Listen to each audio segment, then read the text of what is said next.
にゃんちそうだ。テレビつけてもいいぞ。あやこれ好き Di awal cerita, diperlihatkan dua orang bocah yang sepertinya akan berpisah. Anak laki-laki yang bernama Haruto menenangkan teman gadisnya itu untuk berhenti menangis. Haruto memanggilnya Michan. Haruto pun berjanji pada Michan untuk menemuinya lagi saat sudah dewasa. Dia ngomong kalau waktu itu tiba, dia akan datang dan menikahinya. Singkat cerita, Haruto sudah dewasa dan sedang naik bis menuju sekolahnya. Tapi seketika, bis yang dia naiki mengalami kecelakaan yang membuat semua penumpang tewas seketika. Ya, lalu di tempat dunia lain atau Iskai, Haruto seketika terlahir kembali menjadi seorang anak gelandangan bernama Ryo. Ryo kebingungan karena ingatannya bercampur dengan ingatan Haruto. Ingatan Haruto maupun Ryo terus-terusan muncul dan membuat bingung siapa identitasnya yang asli. Saat itu ada sekelompok orang yang datang ke sana dan membawa sebuah karung yang tidak diketahui apa isinya. Mereka semua tampak senang setelah mendapatkan uang. Hanya dengan mengangkut karung itu, Ryo yang melihat mereka makan. Dia pun juga mulai lapar, karena badannya juga sangat kurus. Tapi salah seorang pria di sana langsung menyuruh Ryo untuk mandi karena dia dianggap bau dan mengganggu mereka makan. Dia ngomong bau badan Ryo membuat makanannya menjadi tidak enak. Mendengar hal itu, Ryo pun langsung pergi keluar rumah dan dia makan buah yang ada di sekitar rumah itu. Di sana Ryo mulai mengingat tentang Amakawa Haruto yang hidup di negara bernama Jepang. Dia merupakan seorang mahasiswa universitas. Ryo yang melihat ingatan ini, dia semakin bingung. Sampai akhirnya Ryo memutuskan jika dirinya adalah Ryo. Ryo sudah hidup di tempat kumuh ini untuk membalas dendam kematian ibunya. Lalu Shin memperlihatkan ingatan Ryo ketika dia masih sedang bersama ibunya. Ibu Ryo ngomong kalau Ryo sudah besar, maka dia akan diajak ke tempat yang bernama Yagumo, yang merupakan tempat tinggal keluarganya berada. Namun sebelum hal itu terjadi, ibunya terbunuh oleh seorang laki-laki yang belum diketahui identitasnya. Shin kembali ke masa kini. Saat itu Ryo didatangi oleh 4 orang wanita dari kerajaan.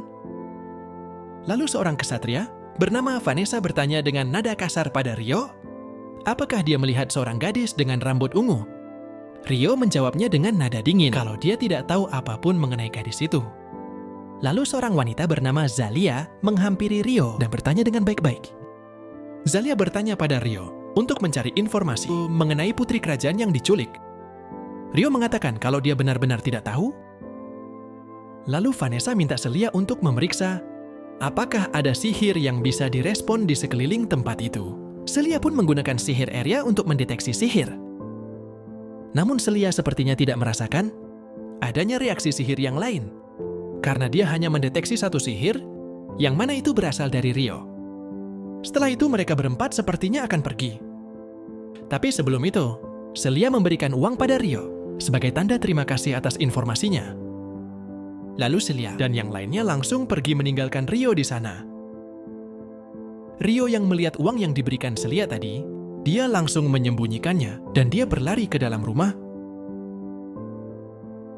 Ketika Ryo sampai dalam rumah itu, tiba-tiba muncul pria bertopeng yang langsung menusuk Ryo. Tapi untungnya Ryo berhasil selamat karena pisau itu mengenai uang yang disembunyikan di balik bajunya.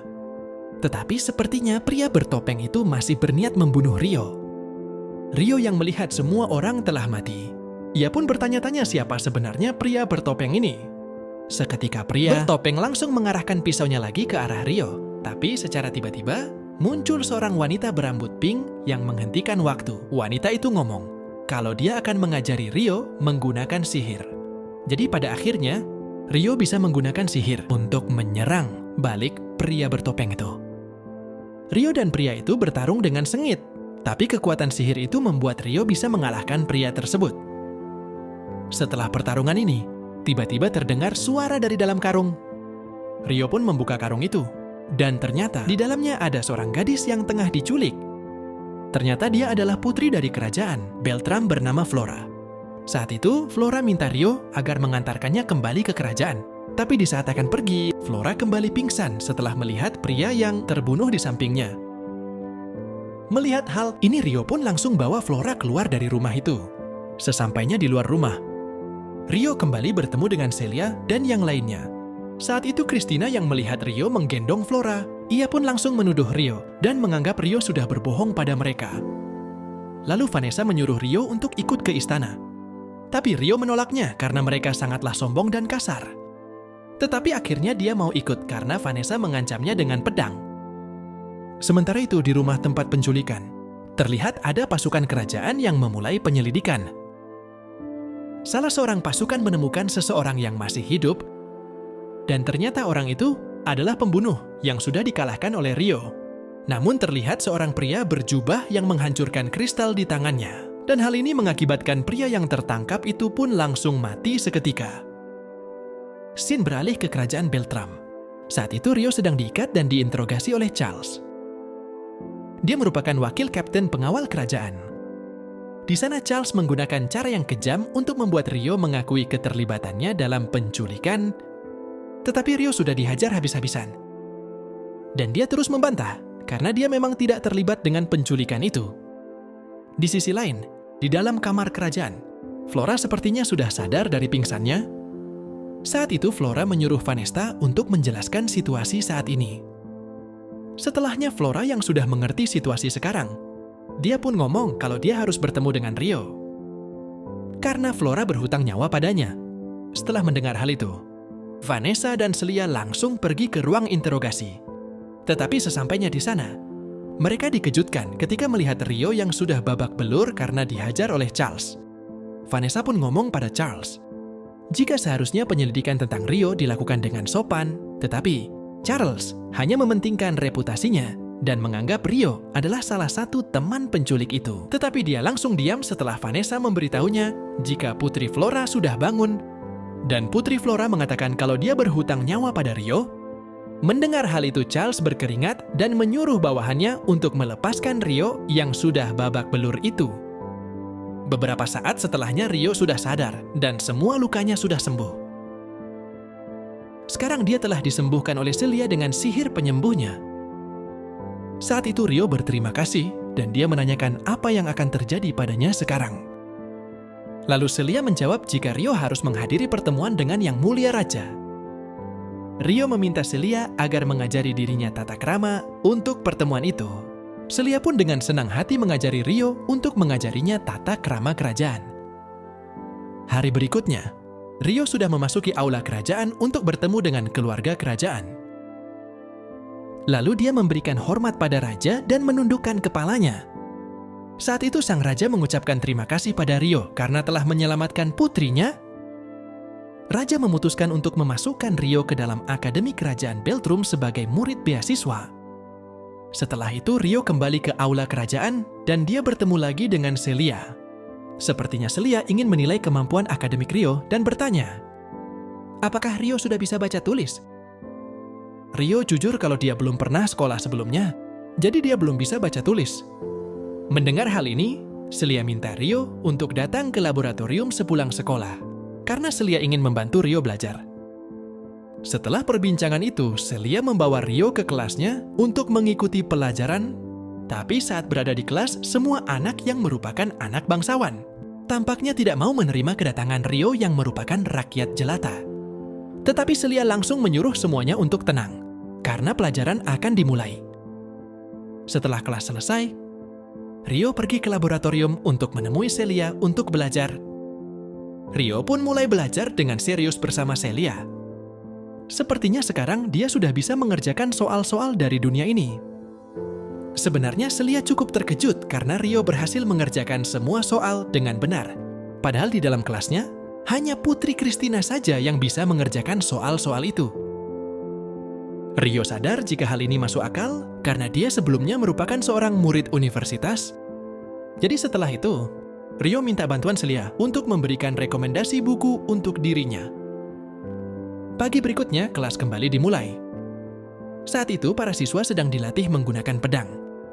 Di sana Rio berlatih terpisah karena dia baru masuk akademi. Lalu dia diminta oleh gurunya untuk menyerang dengan cara apapun.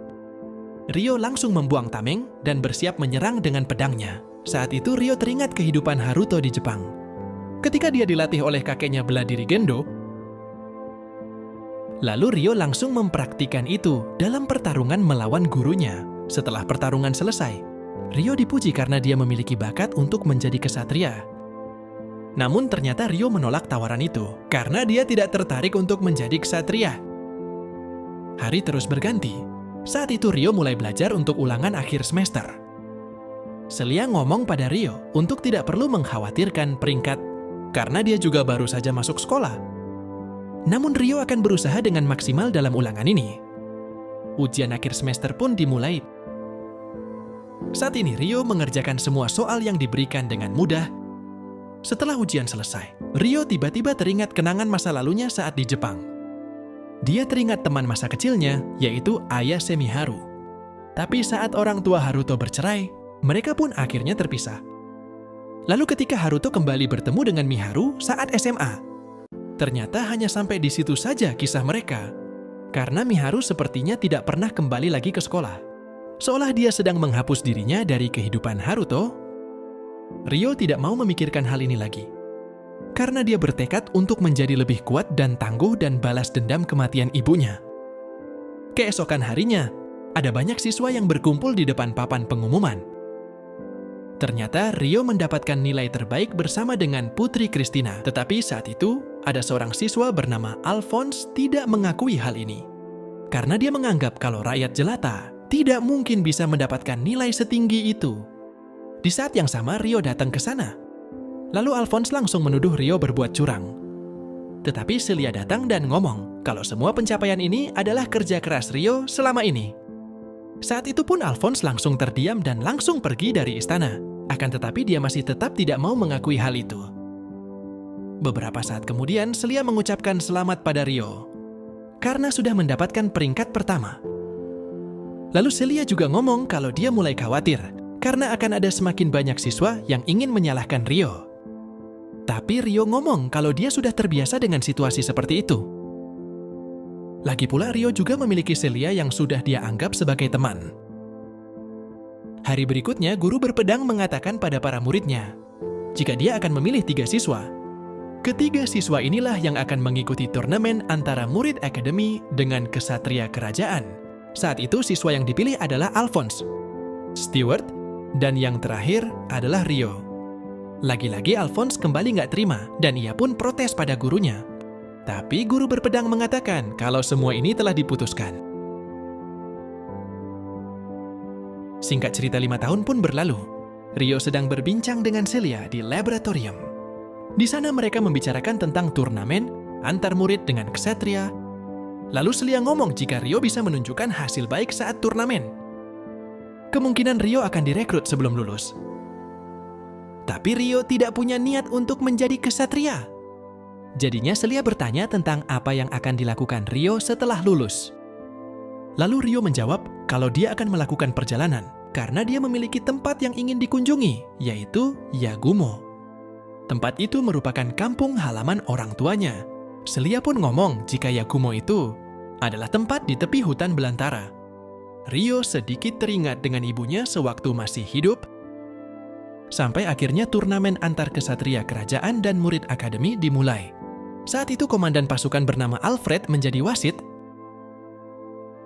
Lalu dia memanggil Ryo sebagai peserta pertama, dan penantangnya adalah Charles, yang merupakan orang yang menginterogasi Ryo dengan kasar beberapa tahun yang lalu. Pertarungan dimulai. Charles merasa emosi karena dia mengalami penurunan pangkat karena kejadian pada 5 tahun yang lalu, sehingga dia pun bertarung dengan serius menghadapi Ryo. Tetapi Ryo mampu membalikkan keadaan menghadapi Charles dan berhasil memenangkan pertarungan ini. Sesaat setelahnya, kita diperlihatkan Charles yang sedang marah karena kekalahannya. Saat itu dia berbincang dengan perwakilan Kekaisaran Proksia yang bernama Reis. Lalu Charles bercerita tentang kejadian pada 5 tahun yang lalu. Waktu itu Charles berpikir kalau Ryo terlibat dalam penculikan Putri Flora, jadi dia pun menginterogasinya dengan keras. Mendengar cerita Charles ini, Ray sempat terbayang dengan kejadian itu. Dan ternyata dia adalah orang yang memakai jubah hitam waktu itu. Di sisi lain, Celia yang ingin mengucapkan selamat pada Ryo atas kemenangannya. Tapi saat itu dia terlihat sedih ketika melihat Rio yang mendapatkan hadiah dari seorang murid wanita. Hal ini sepertinya membuat Celia cemburu dan wajahnya merah. Setelah itu, Celia melihat tugas para muridnya di laboratorium. Selanjutnya, Celia kembali ke kelas untuk mengajari para muridnya untuk menggunakan sihir dan memahami lebih jauh tentang pengendalian sihir. Tetapi, Alphonse dan para bangsawan yang lain malah menghina Rio yang sampai sekarang masih belum bisa menggunakan sihir. Celia menyuruh Alphonse dan Stewart untuk menggunakan sihir lightning. Tetapi sepertinya mereka berdua juga belum sepenuhnya bisa menggunakan sihir itu. Jadinya Celia menunjukkan sihir lightning yang sesungguhnya. Seketika para murid pun kagum dengan gurunya yang bisa menggunakan banyak sihir. Rio sadar jika dia tidak bisa melakukan sihir seperti yang lainnya. Tetapi sepertinya Rio bisa menggunakan sihir jika dia meniru aliran sihir. Saat itu Celia memulai pelajarannya lagi dan menyuruh para murid untuk memulai pengendalian sihir. Selanjutnya para murid akan melakukan pelatihan di luar. Mereka akan diuji untuk melawan monster yang ada di hutan itu. Mereka semua diberi waktu sampai matahari terbenam untuk menyelesaikan tugas mereka. Alphonse sudah menyiapkan peta yang diberikan kesatria kenalannya untuk ujian kali ini. Alphonse memberitahu mereka untuk ikut serta karena mereka bisa mendapatkan nilai yang bagus jika mengikutinya. Sementara itu Rio dianggap tidak berguna karena dia tidak bisa menggunakan sihir. Saat mereka menjelajahi hutan, mereka pun bertemu dengan sekelompok goblin yang siap bertarung. Alphonse bersikap seolah dia petarung, dan mereka mengalahkan semua goblin itu. Tapi mereka malah sombong dan berharap pada monster yang lebih kuat lagi datang. Tetapi Rio sadar dengan kehadiran seseorang yang ternyata dia adalah Reis. Setelah sampai di dekat tebing, para murid diserang oleh orc. Stewart, yang sebelumnya sombong, sekarang dia malah menghancurkan formasi karena kakinya tergores. Tetapi saat itu Flora terjatuh dari tebing karena ulah Stewart. Lalu Rio pun menyelamatkan Flora dan dia jatuh sendirian ke tebing. Tapi para murid tidak ada yang peduli. Mereka hanya peduli bagaimana cara menyelamatkan diri mereka dari orc itu. Sementara itu Rio sedang berada di bawah tebing dan tampaknya dia sama sekali tidak terluka karena kekuatan misteriusnya. Dia sadar kalau itu bukanlah sihir. Namun setelah dia kembali dan sedang memantau situasi, dia melihat Stewart yang menyalahkan Rio karena sudah mendorongnya. Stewart yang ketakutan hanya bisa menuduh Rio dan ngomong kalau Rio ketakutan dengan monster dan mengakibatkan Flora jatuh. Seketika ada monster Minotaurus yang menyerang mereka semua. Tetapi Flora sempat terpisah karena dia datang menyelamatkan satu murid yang sepertinya ditinggalkan di hutan itu. Saat monster itu akan menyerang Flora, Rio langsung beraksi untuk menyelamatkan Flora. Rio bertarung dengan monster itu dan dia cukup kesulitan untuk mengalahkannya. Kekuatan Minotaurus sangat kuat setiap serangannya, tapi Rio bisa menemukan celah untuk mengalahkan Minotaurus itu. Setelah mengalahkan Minotaurus, Rio pun langsung kabur dari sana. Dia tahu kalau sekarang dia sudah tidak bisa lagi kembali ke kerajaan. Sementara itu Reis sadar jika Rio itu adalah salah satu keturunan dari Yakumo. Jadi tidak heran dia bisa memakai teknik spirit. Di sisi lain, Celia nggak sengaja mendengar pembicaraan penasehat kerajaan dengan keluarga Stewart. Sepertinya para penasihat sadar kalau kekuatan kerajaan saat ini sangatlah lemah. Jadi mereka nggak bisa membuat masalah internal dengan keluarga kerajaan. Jadinya mereka menyalahkan Rio tentang masalah ini. Celia kembali ke laboratorium. Dan sekarang Rio sudah kembali. Celia sangat khawatir karena pembicaraan yang dia dengar tadi. Sampai akhirnya Rio menjelaskan tentang apa yang sebenarnya terjadi.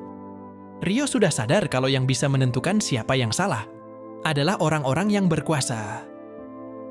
Jadi dia nggak punya hak untuk melawan apapun keputusan dari mereka.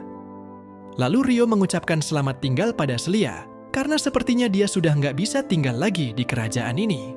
Dan Rio sudah memutuskan untuk menggunakan nama Haruto untuk sekarang. Rio pun pergi setelah memberitahu nama barunya itu pada Celia. Setelah beberapa hari perjalanan, Rio sudah sampai di negara tetangga, yaitu Kerajaan Garlak. Sepertinya Rio sudah dijadikan buronan oleh Kerajaan Biltrum. Untungnya berita itu belum sampai di Kerajaan Garlak. Rio pun berjalan dan melihat sekitar dan sedikit merasakan kehadiran seseorang yang mengikutinya. Sepertinya ada seorang berjubah yang sedang mengawasi pergerakan Rio di kerajaan ini. Rio berjalan di sekitar kota dan dia ditawari pasta oleh penjual di dekat sana. Ternyata pasta ini adalah makanan yang diciptakan oleh Liselotte yang merupakan penguasa Amande.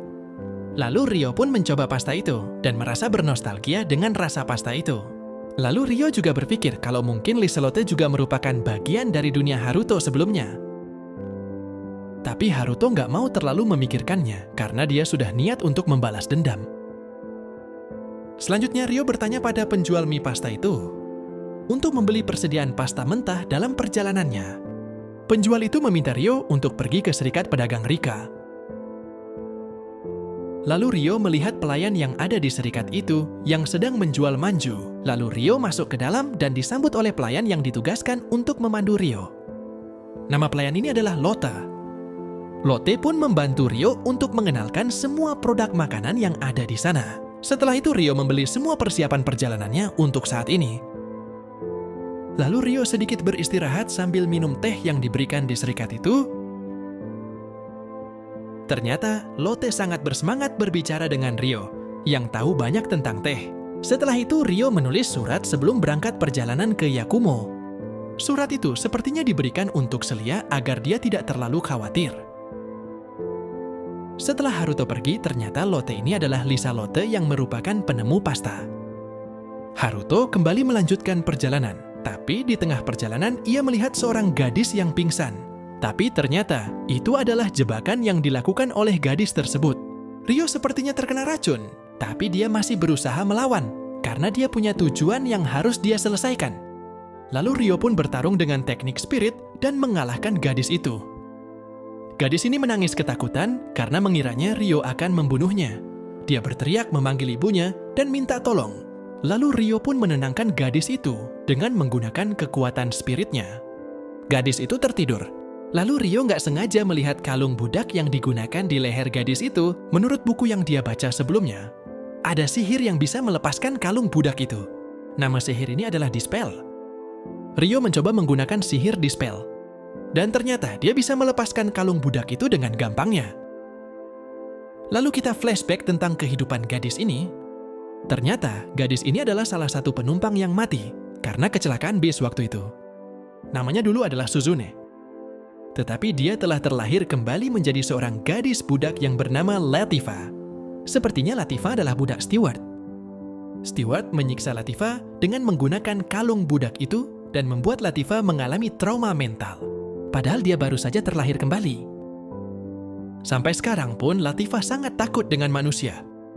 Dan dia juga takut dengan Rio yang terlihat menyeramkan di matanya, tapi seketika Latifah sadar kalau kalung budaknya sudah dilepas oleh Rio. Hal ini yang membuat Latifah langsung menangis terharu, karena kalung itu sudah menyiksanya selama ini.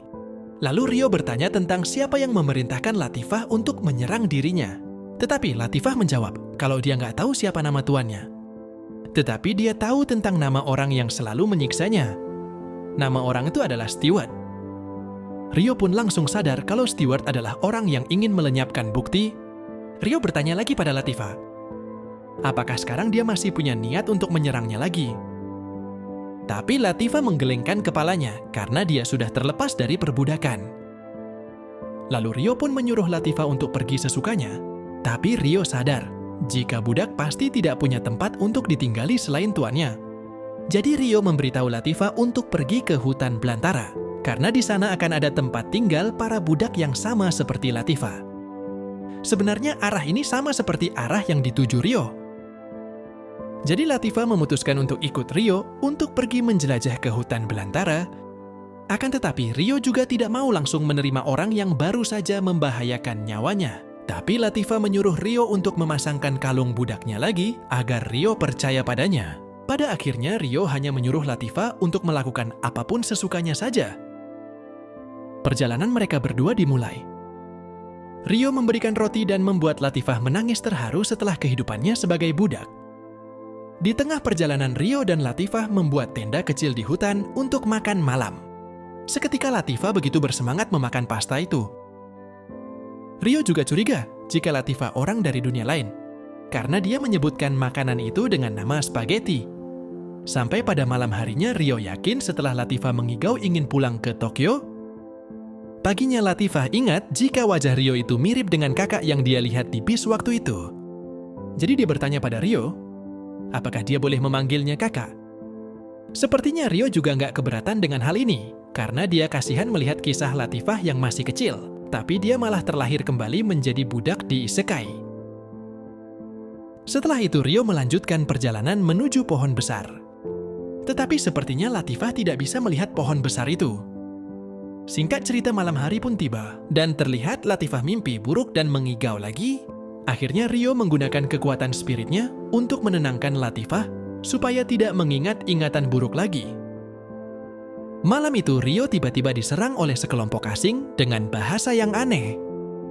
Mereka juga tidak mau mendengarkan penjelasan Rio dan menganggap manusia adalah makhluk yang berbahaya.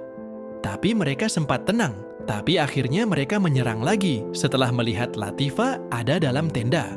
Kejadian itu seperti dejavu. Karena Rio lagi-lagi dituduh sebagai penculik, Rio pun terkena serangan dan ia pun langsung pingsan setelah terkena serangan itu. Tapi saat Rio pingsan, dia kembali bertemu dengan gadis berambut pink waktu itu. Tapi gadis itu malah nggak tahu siapa dirinya. Tetapi dia tahu segala hal tentang Rio, termasuk masa lalunya sebagai Haruto. Rio pun terbangun sambil mengigau tentang Michan yang dia sukai dulu. Saat itulah Latifah langsung memeluk Rio karena dia sangat khawatir. Lalu datanglah seorang nenek tua yang bernama Arsula yang minta maaf karena kejadian hari ini. Lalu keempat gadis yang menangkap Rio tadi juga meminta maaf karena sudah menangkap Rio tanpa mau mendengarkan penjelasannya tadi. Nama keempat gadis ini adalah Orphea, Alma, Uzuma, dan Sarah. Mereka berempat menundukkan kepala mereka pada Rio untuk meminta maaf. Lalu nenek tua Arsula menyuruh Orphea untuk melepaskan borgol yang digunakan untuk mengikat Rio. Orphea pun langsung melepaskan borgolnya. Lalu nenek Arsula ngomong akan mengumpulkan para nenek tua yang lain untuk minta maaf secara resmi atas tindakan anak-anak di tempat itu. Nenek Arsula pun menyuruh Rio dan Latifah untuk beristirahat di ruangan ini dulu, karena mereka juga pasti lelah setelah perjalanan panjang. Keesokan paginya, nenek tua Arsula mengajak Rio untuk menemui para nenek tua di hutan. Rio pun penasaran dengan pohon besar yang dia lihat dari kemarin. Nenek Arsula ngomong kalau pohon itu adalah pohon dunia yang menjadi tempat tinggal spirit agung yang bernama Dryas. Lalu nenek Arsula mengajak Rio untuk pergi ke sebuah ruangan yang ternyata ada dua orang tua hutan yang sudah menunggu. Nama kedua orang tua ini adalah Sildora dan juga Dominic. Rio pun memperkenalkan dirinya dengan sopan. Tapi, Sildora menyuruh Rio untuk berbicara yang biasa saja pada mereka. Mereka pun langsung meminta maaf dan berterima kasih pada Rio karena sudah membebaskan salah satu kerabatnya dari perbudakan. Rio memaafkan mereka dan mengucapkan rasa terima kasih pada orang tua hutan ini. Lalu nenek Arsula ngomong kalau mereka bingung tentang yang harus diberikan pada manusia sebagai ucapan terima kasih. Mendengar hal itu, Rio punya permintaan. Dia meminta para orang tua untuk merawat Latifah. Tapi ternyata dari awal, mereka semua memang ingin meminta izin pada Rio untuk merawat Latifah. Jadi demi Latifah, para orang tua menyuruh Rio untuk tinggal di hutan untuk sementara waktu. Seketika Sildora dan Dominic juga setuju. Karena mereka menganggap bahwa Rio manusia yang baik dan berbeda dengan kebanyakan manusia pada umumnya. Bahkan Dominic juga menyuruh Rio untuk menikah dengan salah satu gadis yang dia sukai di desa itu. Rio tidak ingin menolak kebaikan itu. Jadi dia mengganti permintaan dengan diajari tentang teknik spirit. Karena sepertinya kekuatan misterius yang dia miliki ini adalah spirit. Saat pembicaraan mereka semua selesai, tiba-tiba muncul spirit yang sangat dihormati di desa itu, yaitu yang bernama Dryas. Dryas memperlihatkan Rio dengan serius dan menyadari kalau ada kekuatan spirit di dalam diri Rio. Jadinya Dryas mencoba untuk mencari tahu lebih lanjut tentang hal tersebut. Dia mendekat ke arah Rio dan dia seketika terkejut karena di dalam tubuh Rio sepertinya ada spirit berbentuk manusia. Lalu Dryas pun menjelaskan jika spirit berwujud manusia adalah spirit level tertinggi kedua atau malah lebih tinggi lagi. Dryas ngomong, jika para spirit kuat sebenarnya sudah banyak yang menghilang setelah perang Dewa Iblis 1000 tahun yang lalu. Jadi kemungkinan spirit yang ada di dalam tubuh Rio itu adalah salah satu dari mereka. Ternyata hal ini cukup mengubah pandangan desa itu terhadap Rio. Jika memang spirit itu adalah salah satu spirit level tinggi. Karena Dryas yang dihormati di desa itu juga hanya spirit level 2. Beberapa saat kemudian Orphea mengajak Rio untuk pergi bertemu Latifah. Di dalam rumah itu ternyata ada Sarah dan juga yang lainnya. Sepertinya mereka sedang menyiapkan makan siang. Seketika Latifah sangat senang dan bersemangat karena bertemu dengan kakaknya lagi. Lalu mereka semua menikmati makanan yang sudah dipersiapkan. Ternyata di sana ada nasi dan juga makanan yang berbeda dengan daerah-daerah yang lain. Setelah selesai makan, Sarah memberitahu jika mereka berempat akan menjadi pengurus di rumah Rio ini. Dan tiba-tiba datang Nenek Arsula yang meminta izin untuk menerima mereka sebagai pengurus rumah itu. Tetapi Rio sedikit ragu. Karena dia adalah seorang manusia, dan mungkin akan buruk jika mereka tinggal bersama dengannya. Tapi Nenek Arsula meyakinkan Rio untuk berada di sisi Latifah, sampai Latifah bisa beradaptasi di desa ini setelah Rio menerima mereka. Rio menyuruh mereka untuk berbicara biasa saja dan jangan sopan-sopan, karena mereka juga kelihatan seumuran. Lalu Rio menjalani hari-hari yang tenang di desa ini. Dia juga belajar teknik spirit, serta mempelajari banyak pengetahuan di desa ini. Di suatu hari di desa ini akan melakukan ritual untuk festival spirit agung. Kemudian Dryas muncul setelah mendengar suara penduduk di festival itu. Scene berpindah memperlihatkan Reis yang sedang membawa seorang calon prajurit pasukannya. Lalu Reis masuk ke dalam gua dan mengambil telur dari gua tersebut. Tapi pemuda ini khawatir kalau mereka akan dikejar oleh induk telur itu. Tetapi Reis malah tidak memperdulikannya dan ngomong kalau itu tidak akan terjadi. Scene kembali berpindah kepada Rio yang ada di desa. Rio dan Latifah sepertinya sudah mulai diakui secara resmi menjadi penduduk desa itu. Setelah upacara penerimaan ini, para penduduk berpesta menyambut Rio dan Latifah di desa ini. Pada malam festival, Orvia dan yang lainnya tampak dekat dengan Rio. Sarah dan Orvia sepertinya sudah mabuk dan bertingkah manja pada Rio. Lalu Rio berterima kasih pada mereka karena sudah mau menjadi temannya. Rio sadar kalau dia kurang tahu cara bersosialisasi, tapi dia akan berusaha untuk menjadi lebih akrab dengan mereka. Mulai saat ini, scene berpindah lagi ke Reis. Tampaknya Reis berhenti di tengah perjalanan dan memberikan semacam artefak untuk melindungi diri. Dia akan pergi untuk memeriksa situasi di sekitar. Tetapi sebenarnya itu hanya alasannya. Karena dari awal dia sudah merencanakan itu semua. Dan menjadikan prajurit itu sebagai umpan untuk memancing para Wyver. Scene kembali ke Rio. Dan ternyata Rio sedang mengajak Latifah jalan-jalan ke dalam hutan untuk memberitahukan tentang perjalanannya. Mendengar hal itu pun membuat Latifah langsung kaget dan ingin ikut bersama dengan Rio. Latifah langsung lari karena tidak mau berpisah dengan Rio yang dianggapnya sebagai kakaknya. Sementara itu, para orang tua sepertinya sudah menyadari tentang reaksi penghalang desa dan meminta Sarah dan yang lainnya untuk menyelidiki hal ini. Scene berpindah ke Reis kembali ke dalam gua yang merupakan tempat tinggal para Wyver untuk mengambil semua telur yang ada di sana. Di sisi lain, Sarah sedang terbang menuju penghalang desa. Dia melihat prajurit yang ditinggal Reis di sungai tadi. Kemudian mereka pun turun di tempat prajurit itu. Tapi prajurit itu pun langsung ketakutan dan lari dari tempat tersebut dengan binatang yang dikendarainya. Tapi para Wyver sudah sampai di tempat itu karena tujuannya untuk merebut kembali telur mereka. Setelah itu, Reis menghancurkan bola artefak. Ya sama seperti yang dimakan prajurit waktu itu. Lalu prajurit itu pun langsung jatuh tepat di depan Latifah. Jadi Wyver itu juga tahu kehadiran Latifah yang kebetulan ada di sana. Lalu Latifah pun terlempar setelah terkena serangan Wyver. Untungnya Alma datang tepat waktu dan menyelamatkan Latifah. Alma pun bertarung dengan spiritnya yang bernama Ifrit. Tetapi dia juga sangat kesulitan menghadapi Wyver itu. Latifah tidak ingin Wyver itu mengamuk di desa. Jadinya dia mancing Wyver itu agar menjauh dari desa. Akan tetapi Latifah terlalu cepat tertangkap dan hampir diserang oleh Wyver itu. Tapi untungnya Rio datang tepat waktu dan langsung menyelamatkan Latifah dari serangan Wyver itu. Kemudian Rio menggunakan teknik spirit untuk bertarung dengan Wyver itu.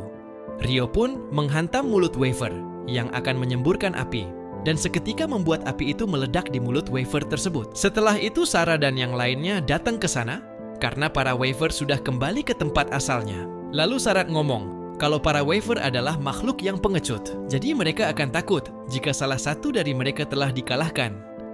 Kemudian Sarah berterima kasih pada Rio karena sudah menyelamatkan desanya. Keesokan paginya, Latifah meminta maaf pada Rio karena perilakunya tadi malam. Kemudian Dia ngomong kalau sebenarnya dia sudah tahu kalau Rio akan pergi dari desa suatu hari nanti. Jadi dia takut kalau Rio pergi karena menganggap Latifah sebagai penghalang. Akan tetapi Rio tidak berpikir seperti itu. Karena Rio sudah menganggap Latifah seperti adiknya sendiri.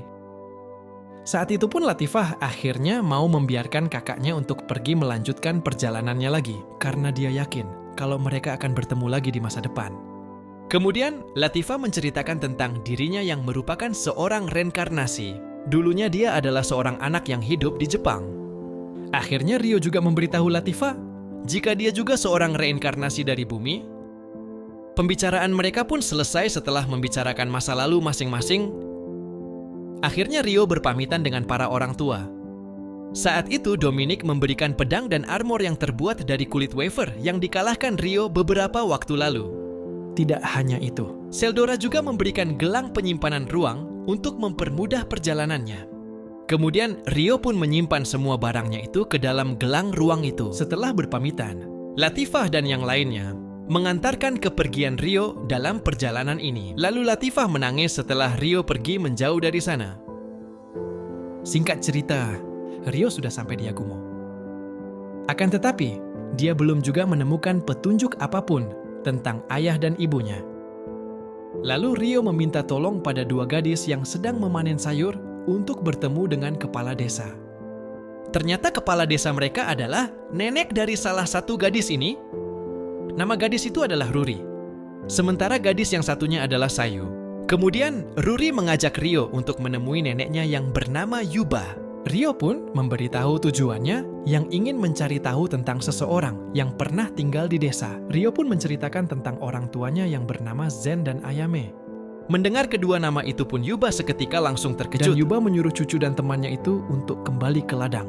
Kemudian Yuba menyuruh Rio untuk menceritakan lebih detail lagi. Lalu Rio menceritakan jika ayahnya sudah mati sebelum dia lahir. Sementara ibunya juga meninggal saat Rio baru berumur 5 tahun. Dia datang ke desa Yakumo adalah janji ibunya dulu pada Rio. Yuba sekarang yakin kalau Rio itu sangat mirip dengan mereka berdua. Lalu Yuba ngomong kalau dia ini adalah ibunya Zen. Dengan kata lain, Yuba ini adalah neneknya Rio. Kemudian Yuba mengajak Rio untuk pergi ke kuburan kedua orang tuanya. Di sini Rio memberikan penghormatan untuk kedua orang tuanya itu. Kemudian Yuba menceritakan jika kedua orang tua Rio punya alasan untuk pergi diam-diam dari Yakumo. Tapi alasan itu belum bisa Yuba membicarakannya pada Rio, karena sekarang belum waktunya. Jadi sampai waktu itu, tiba Rio diminta untuk tinggal di desa ini sementara waktu. Sore harinya Rio datang ke rumah nenek Yuba lagi, dan mereka pun makan malam bersama. Keesokan paginya Rio membantu nenek Yuba untuk memasak. Rio cukup pandai memasak karena kehidupan yang dia jalani selama ini yang membuatnya bisa memasak. Saat masakannya sudah matang, Sayo datang bersama kakaknya yang bernama Shin. Rio dan Shin pun berkenalan, tapi mereka belum terlalu akrab. Saat makan, Shin tampaknya sangat menyukai masakannya Rio, dan dia pun melahap semua makanannya. Saat Shin yang sudah selesai makan, dia pun disuruh nenek Yuba untuk mengajak Rio ke tempat pemburu. Ternyata dia menyuruh Shin untuk mengenalkan Rio dengan seseorang yang bernama Dola. Kemudian Shin mengajak Rio ke tempat para pemburu. Rio langsung menunjukkan kemampuannya sebagai pemburu handal. Setelah perburuan selesai, Rio menggunakan teknik spirit untuk membuat pemandian air panas. Setelahnya Rio bertemu dengan Sayo dan Ruri yang memuji kemampuan Rio ini. Tapi tampaknya Shin masih iri dengan Rio. Dan dia mengajak Sayo untuk kembali pulang, tetapi sepertinya Sayo tidak mau. Karena tingkah kakaknya itu yang keterlaluan. Hari-hari Rio di desa masih berlanjut. Saat itu sudah masa panen. Dan Rio tahu kalau sebentar lagi akan ada pemeriksaan pajak. Tetapi tiba-tiba ada keributan tentang geng dari desa sebelah yang berseteru dengan Shin. Pemimpin geng itu adalah orang yang bernama Gon. Tampaknya Gon tertarik dengan Sayo. Dan hal ini membuat Shin kesal sebagai kakaknya Sayo. Tapi Gon dengan sombongnya ngomong kalau dia akan tinggal di rumah kepala desa sementara waktu. Karena kereta yang dia kawal sedang dalam perbaikan. Mendengar hal ini, nenek Yuba menyuruh Gon untuk berhenti mengacau. Lalu nenek Yuba ngomong kalau dia akan meminjamkan pondok di dekat desa untuk tempat tinggal mereka sementara waktu. Tapi tiba-tiba Gon ingin mencari masalah dengan Ryo dengan berusaha menendang kakinya. Akan tetapi kaki Ryo terlalu kuat dan membuat Gon jatuh sendiri. Shin meminta izin pada Nenek Yuba agar Sayo tinggal di rumahnya sementara waktu. Sepertinya Shin khawatir dengan Gon yang akan bertindak seenaknya saja. Keesokan paginya ada petugas yang akan memeriksa pajak hasil panen. Nama petugas itu adalah Hayate, dan ia yang memimpin pasukan itu. Lalu Ryo berlatih pedang setelah membantu petugas pajak tadi siang. Ruri penasaran dengan alasan Ryo berlatih bela diri, tapi Ryo agak malu membicarakannya karena alasannya terlalu kecil. Tetapi karena Ruri ingin mendengar alasan Ryo, jadinya Ryo menceritakan kalau dulu dia menyukai seseorang sewaktu masih kecil. Dia bertekad untuk menjadi orang kuat sampai bisa melindungi gadis itu. Tetapi sepertinya gadis itu mungkin tidak mengingatnya lagi. Mendengar hal ini, Sayo pun murung karena dia sudah mulai menyukai Ryo. Malam harinya Gon melakukan aksinya pada Sayo dan Ruri. Akan tetapi Ryo langsung sadar dengan keributan ini. Dan hal itu membuat Ryo mengingat trauma masa kecilnya. Lalu Ryo pun langsung melemparkan Gon keluar dan menghajarnya sampai babak belur. Ternyata Ryo teringat dengan orang yang membunuh ibunya dulu di depan matanya. Akhirnya Ryo diberhentikan oleh Hayate. Hayate khawatir kalau Ryo akan membunuh Gon. Kemudian Hayate menyembuhkan Gon dan akan membawanya ke penjara kerajaan. Sepertinya Ryo masih memendam kebenciannya dalam pada pembunuh ibunya dulu. Tetapi dia sepertinya ditarik oleh kepribadian Haruto yang tenang dan tidak suka keributan. Keesokannya Hayate akan kembali ke kerajaan. Tapi sebelum berangkat, Nenek Yuba memberikan surat pada Hayate dan menyuruhnya untuk memberikan surat itu pada ayahnya. Hayate dan para pasukannya pun berangkat untuk kembali ke ibu kota kerajaan. Sementara itu grup pengawalan yang dipimpin oleh para pemburu juga sudah sampai di ibu kota kerajaan. Dola akan keluar sebentar dan dia akan mengajak Ryo dan juga Shin. Ternyata mereka mengantarkan komplotan Gon ke dalam penjara ibu kota. Setelah itu Dola mengajak mereka makan dulu di kedai terdekat. Sepertinya setelah kejadian kemarin, Shin sudah tidak membenci Ryo lagi, dan dia juga memberitahu cara makan di kedai itu. Lalu Ryo mencoba makanan yang namanya kamutan. Seketika Ryo langsung terkejut karena rasanya sangat lezat sekali. Sepulang dari kedai itu, Shin berterima kasih pada Ryo karena sudah menyelamatkan adiknya kemarin. Keesokan paginya, Ryo dan Sayo sedang ada di pasar dan berbelanja bersama. Lalu Ryo mengajak Sayo untuk makan kamutan setelah ini. Saat di tengah jalan, ada penjual souvenir yang menawarkan barang dagangannya pada Ryo dan Sayo. Penjual ini mengira Ryo dan Sayo itu adalah pasangan, tetapi Sayo tampak malu-malu dan ngomong kalau mereka bukanlah pasangan. Sementara itu, Ryo juga ingin membelikan souvenir untuk Sayo sebagai ucapan terima kasih karena dia sudah membantunya saat hidup di desa Yagumo. Sayo memilih jepitan rambut motif bunga yang sepertinya cocok dipakainya. Kemudian, Ryo pun membelikan jepitan rambut itu meski harganya cukup mahal. Tapi saat mereka akan kembali ke penginapan, tiba-tiba ada keributan di tengah kota yang ternyata ada seorang penculik yang akan menangkap seorang gadis. Ryo pun bertarung dengan pria itu, dan seketika pria itu dikalahkan oleh Ryo. Ryo pun menyelamatkan gadis yang akan diculik tadi. Nama gadis ini adalah Komamu. Ternyata gadis ini adalah anak orang penting kerajaan. Pengawal pribadinya tampak sangat khawatir dengan keadaan nonanya yang sedang pingsan itu. Lalu Ryo dan Sayo pergi setelah para penjaga datang, karena Ryo tidak ingin terlibat dengan situasi ini. Sementara itu, Shin diperlihatkan Hayate yang sudah sampai di ibu kota dan memberikan surat dari Nenek Yuba pada ayahnya. Ketika Goki membaca surat itu, dia pun langsung bertanya, apakah Hayate bertemu dengan anak yang bernama Ryo? Saat ini Hayate masih tidak paham kenapa ayahnya begitu terkejut dengan Ryo. Sementara itu Ryo dan Sayo sudah sampai di penginapan. Dan sekarang tampaknya Sayo dan Shin juga sudah baikan. Saat itu Ryo didatangi oleh Goki dan keluarganya. Nama istri Goki adalah Kayako.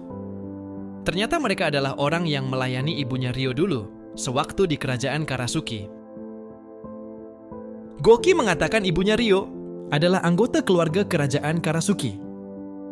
Seketika Ryo sangat terkejut setelah mendengar hal ini. Lalu Goki menceritakan tentang pertemuan ayah dan ibu Ryo di masa lalu. pada 20 tahun yang lalu. Kerajaan Karasuki sedang berperang dengan kerajaan tetangga, yaitu Rokuren. Zen atau ayahnya Ryo adalah anggota militer yang memiliki teknik spirit dan bela diri. Raja Karasuki memberikan gelar samurai pada Zen. Suatu hari Zen dipercaya untuk mengawal keluarga kerajaan. Saat itulah dia bertemu dengan ibu Ryo, yaitu Ayame. Mereka berdua jadi cukup dekat setelah pertemuan itu. Namun Pangeran Rokuren menyukai Ayame dan ingin menculiknya. Tetapi Zen sadar dengan hal itu, jadi dia membunuh pelayan Pangeran Rokuren yang mencoba menculik Ayame. Hal ini pun yang membuat Karasuki dan Rokuren semakin panas. Rokuren ingin mengeksekusi Zen dan melakukan pernikahan politik dengan Ayame untuk perjanjian damai. Tetapi Raja Karasuki tidak menerimanya, dan akhirnya dia mengatur rencana untuk membiarkan putrinya dan Zen kabur dari kerajaan itu. Jadi sekarang Goki yakin kalau di depannya itu adalah putra mereka berdua. Karena wajah Ryo sangatlah mirip dengan ayahnya, yaitu Zen. Goki menyuruh Ryo untuk menemui dengan raja dan ratu kerajaan yang merupakan kakek dan nenek Ryo. Kemudian Ryo bertemu dengan kakek dan neneknya untuk pertama kali. Ryo masih berbicara sedikit formal dengan mereka karena status mereka adalah pimpinan kerajaan. Saat itu, Ratu Shizuku menyuruh cucunya itu untuk menceritakan tentang orang tuanya. Lalu Ryo pun menceritakan langsung ke intinya. Dia ngomong kalau mereka berdua sudah meninggal sejak lama. Ryo ngomong jika ayahnya sudah meninggal sejak dia masih kecil. Lalu Ryo hidup dengan ibunya dengan bahagia meskipun kehidupan mereka sederhana. Tetapi saat Ryo berusia 5 tahun, ibunya meninggal dunia. Raja dan Ratu penasaran bagaimana Ayame mati. Ryo cukup sedih dan ngomong jika ibunya dibunuh di depan matanya. Pria yang membunuh ibu Ryo ini adalah teman petualang ayahnya yang bernama Lucius. Tetapi hari itu, entah kenapa Lucius tiba-tiba datang ke rumah dan langsung mengejar Ryo. Ibunya yang mencoba menghentikan Lucius, tapi dia malah dibunuh dengan pisau oleh Lucius. Kemudian, Ratu Shizuka bertanya tentang kehidupan Ryo setelah kejadian itu. Lalu Ryo pun menceritakan kalau dia tinggal di pemukiman kumuh sampai usia 7 tahun. Saat itu Ryo kebetulan menyelamatkan keluarga kerajaan. Dan dia pun diizinkan untuk belajar di akademi mereka. Raja dan Ratu mengerti jika kehidupan Ryo di akademi pasti sulit. Karena dia harus hidup di sekitar para bangsawan. Ryo juga tidak menyangkalnya. Tetapi dia berkata, kalau di akademi juga ada orang yang baik padanya. Tapi kehidupannya di akademi hanya sampai berumur 12 tahun. Lalu Ryo menuju Yagumo untuk menepati janji ibunya dulu. Lalu Raja bertanya apa yang akan dilakukan Ryo pada Lucius. Lalu Ryo menjawab, dia tidak bisa memaafkannya dan dia bertekad untuk balas dendam. Raja paham dengan maksud cucunya itu. Tetapi dia mengingatkan, jika dia menempuh jalan untuk balas dendam, maka yang ada di depannya hanyalah neraka. Akan tetapi, Ryo sudah memutuskan untuk melanjutkan perjalanan balas dendamnya itu sampai terpenuhi. Akhirnya sang raja menyuruh Ryo untuk bertarung dengan Goki untuk melihat keseriusannya. Sebelum pertandingan, Ryo bertemu lagi dengan Kumamu yang ternyata dia adalah putri Goki. Setelahnya pertarungan Ryo dan Goki dimulai. Ryo pun menyerang dulu dan membuat Goki kesulitan. Hal ini langsung membuatnya serius untuk menggunakan teknik rahasia keluarganya. Akan tetapi Ryo bisa mengatasi teknik itu, dan seketika dia bisa mengalahkan Goki. Raja pun cukup kagum dengan kekuatan Ryo ini. Sebelumnya dia menyuruh Kuki untuk melatih Ryo. Tetapi sepertinya Ryo tidak butuh berlatih. Kemudian, Ryo punya permintaan pada Raja untuk memberitahu identitasnya pada sepupunya yaitu Ruri. Jadi, setelah ini, Ryo akan kembali ke desa dan berbicara dengan Ruri. Sebelumnya Ruri tidak percaya kalau mereka adalah keluarga dari desa. Akan tetapi, setelah mereka berbicara dengan keluarga mereka, yaitu Zen, yang sudah menjadi samurai kerajaan, akhirnya Ruri percaya jika Ryo adalah anggota keluarga kerajaan. Dia jadi panik dan bertanya tentang bagaimana cara memanggil Ryo mulai sekarang. Tetapi Ryo menyuruh Ruri untuk memanggilnya seperti biasanya saja. Setelah pembicaraan ini, Ryo ngomong pada Nenek Yuba dan Ruri, kalau tahun depan dia akan pergi dari desa ini. Lalu Ruri pun penasaran, apakah Ryo juga punya orang yang menunggunya kembali di luar sana? Keesokan paginya, Ryo membantu warga desa untuk menanam padi. Kemudian, dia berbicara dengan Sayo kalau dia akan pergi lagi dalam beberapa hari ke depan. Lebih tepatnya, Ryo akan pergi setelah musim gugur nanti. Sayo pun terkejut dan berharap Ryo hanya pergi di dekat desa. Jadi dia bisa kembali ke desa kapan saja. Akan tetapi Ryo ngomong kalau dia akan pergi keluar kerajaan. Jadinya dia tidak bisa rutin kembali ke desa Yagumo. Ternyata Ryo ingin memberitahu Sayo sejak awal. Seketika Sayo meneteskan air matanya dan langsung kembali ke ladang untuk melanjutkan pekerjaannya. Seketika sampai di rumah, Sayo menangis lagi dan hal itu membuat Shin marah dan ingin pergi ke tempat Ryo. Tetapi Sayo menghentikan kakaknya karena Ryo akan pergi dari desa beberapa hari ke depan. Lalu Shin datang ke tempat nenek Yuba dan menyuruh Ryo untuk tetap tinggal di desa ini. Tetapi Sayo menghentikan kakaknya itu dan meminta maaf pada mereka. Hari-hari di desa berlanjut, dan waktu ini dimanfaatkan Sayo untuk melatih dirinya. Sampai pada akhirnya musim gugur telah tiba. Sebelum Ryo pergi, Sayo mengajak Ryo untuk berbicara sebentar. Saat itu Sayo sedikit malu, dan akhirnya menyatakan perasaannya pada Ryo. Akan tetapi Ryo sadar kalau dia akan menjalani hidup yang berbahaya, jadi dia menolak cinta Sayo itu. Lalu Sayo ngomong kalau dia ingin ikut dengan Ryo. Sebelumnya Sayo juga sudah berjuang keras untuk berlatih agar bisa ikut bersama dengan Ryo. Akan tetapi Ryo masih tidak bisa menerima Sayo untuk ikut dalam perjalanan balas dendamnya. Ryo pun meminta maaf pada Shin yang bersembunyi di semak-semak. Malam hari setelah festival, Ryo mengucapkan perpisahan pada nenek Yuba dan juga Ruri. Saat akan keluar dari desa, sebelumnya Sayo sudah berbicara dengan Goki. Dan dia memberikan solusi jika Sayo memang menyukai Ryo. Sayo bertemu dengan Ryo sebelum pergi. Lalu Sayo ngomong kalau dia akan berjuang dan dia menyuruh Ryo untuk berjuang juga. Ryo merasa senang karena Sayo memutuskan untuk menemuinya sebelum dia pergi. Singkat cerita, Ryo kembali ke hutan untuk bertemu dengan Latifah. Kemudian Ryo pun menceritakan tentang keluarganya yang ada di desa Yagumo. Sebenarnya Ryo juga tidak bisa tinggal di desa ini lebih lama, karena dia masih punya perjalanan lainnya lagi. Kemudian, Ryo punya permintaan pada orang tua untuk memberitahunya cara membuat rumah yang bisa disimpan di gelang penyimpanan. Dominic pun tertarik dengan ide ini. Dia pun akan membantu Ryo membuat rumah seperti itu. Nenek tua Ursula menyuruh Ryo untuk menyerahkan masalah ini pada Dominic saja. Dan Ryo disuruh untuk menemani Latifah saja di desa ini. Kemudian, Ryo bertemu dengan Sarah dan yang lainnya. Lalu mereka berbicara santai seperti dulu lagi. Pagi harinya Ryo membuat keributan. Karena dia kaget tiba-tiba ada perempuan di kamarnya. Ryo bertanya siapa gadis ini? Gadis itu ngomong kalau dia adalah spirit yang membuat kontrak dengan Haruto. Lalu Ryo pun bertanya, bagaimana gadis itu membuat kontrak dengannya? Akan tetapi gadis ini tidak tahu bagaimana semua itu terjadi. Bahkan gadis ini juga tidak tahu namanya sendiri. Gadis itu ingin nama dan berada di sisi Haruto. Dari tadi Orphea dan yang lainnya bingung. Kenapa gadis ini selalu memanggil Ryo dengan nama Haruto? Lalu Ryo ngomong, jika dia akan menjelaskan ini nanti. Gadis spirit itu berkomunikasi dengan Ryo dengan menggunakan telepati. Dia ngomong kalau dia mengetahui banyak hal termasuk kehidupan Ryo sebagai Haruto dulu. Ryo masih bingung dengan apa yang harus dia lakukan sekarang. Lalu Orphea menyarankan Ryo untuk bertemu dengan para orang tua untuk membahas masalah ini. Ryo melihat gadis ini mirip dengan teman masa kecilnya dulu. Dan dia memikirkan nama Aisyah untuk gadis ini. Sepertinya gadis tersebut menyukai nama itu. Ternyata Ryo memiliki nama itu karena Miharu dan Aisyah adalah nama yang memiliki arti yang sama, yaitu musim semi. Setelah itu Ryo bertemu dengan para orang tua yang membicarakan tentang Aisyah pada mereka.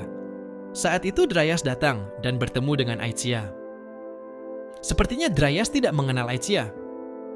Lalu dia bertanya, apakah Aisyah tidak mengingat apapun tentang dirinya? Kemudian Aisyah ngomong kalau dia adalah spiritual kontrak Haruto. Akhirnya Ryo menjelaskan kenapa Aisyah selalu memanggilnya dengan Haruto. Jadi Ryo menjawab nama itu adalah nama ketika dia berada di wilayah astral. Tetapi dia sudah menjadi buronan di wilayah itu. Lalu orang tua tidak bertanya lebih jauh tentang masalah ini, karena mereka tahu tentang sifat Ryo itu seperti apa. Ryo pun bertanya tentang kekuatan Aisyah.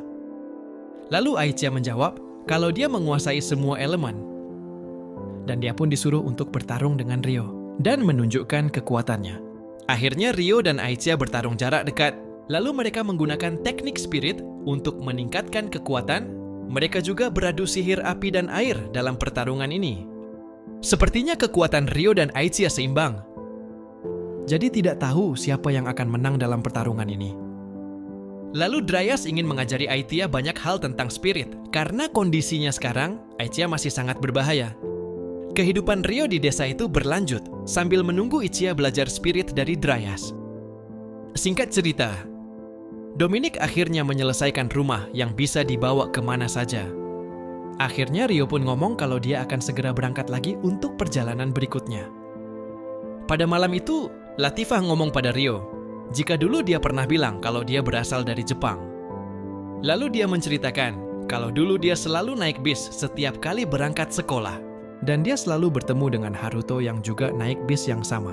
Latifah merasa senang karena Haruto yang dia dulu kagumi sekarang jadi kakaknya. Ternyata benar dia adalah kakak yang baik.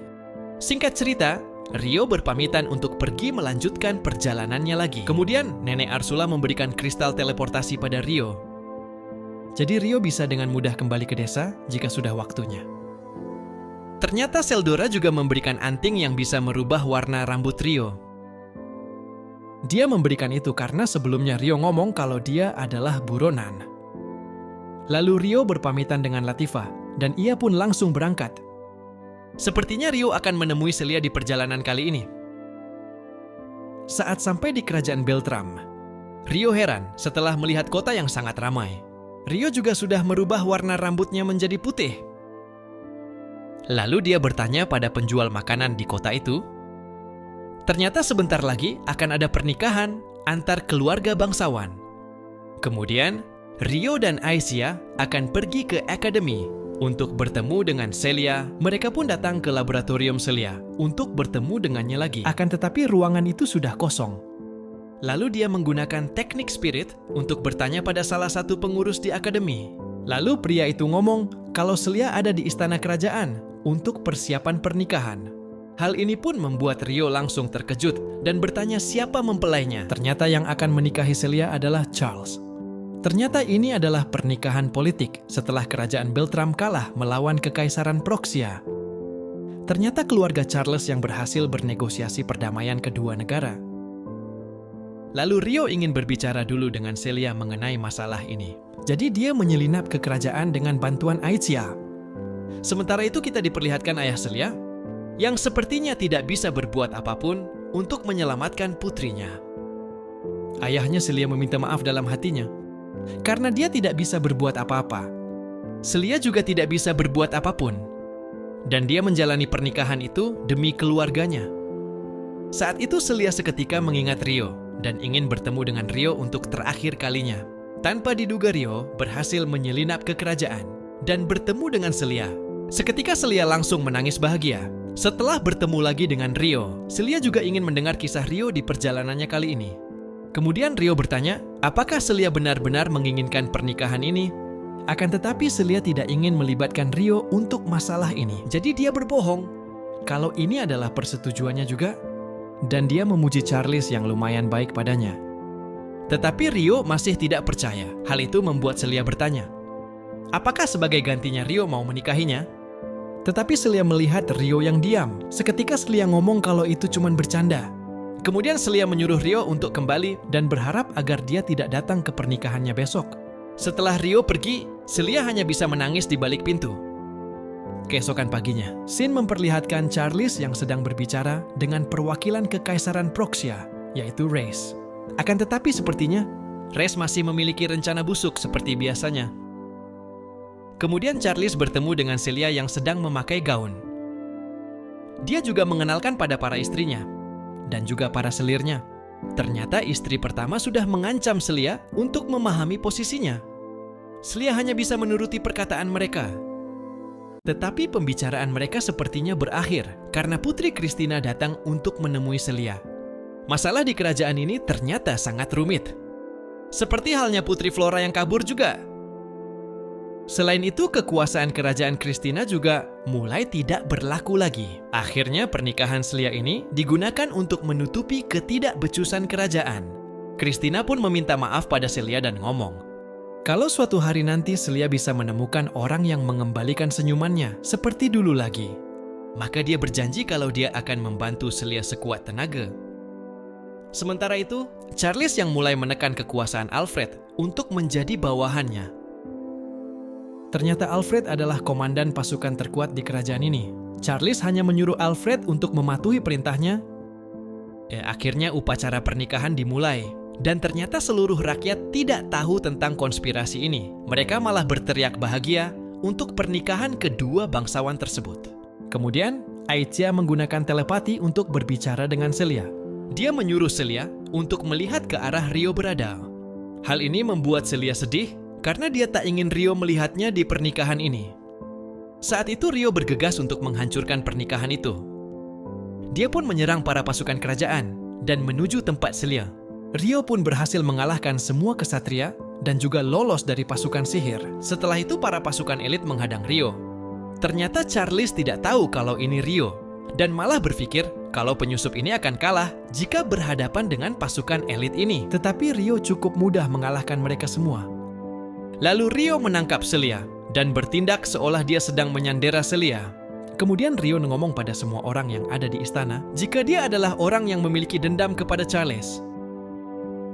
Jadi dia hanya ingin menghabisi Charles saja.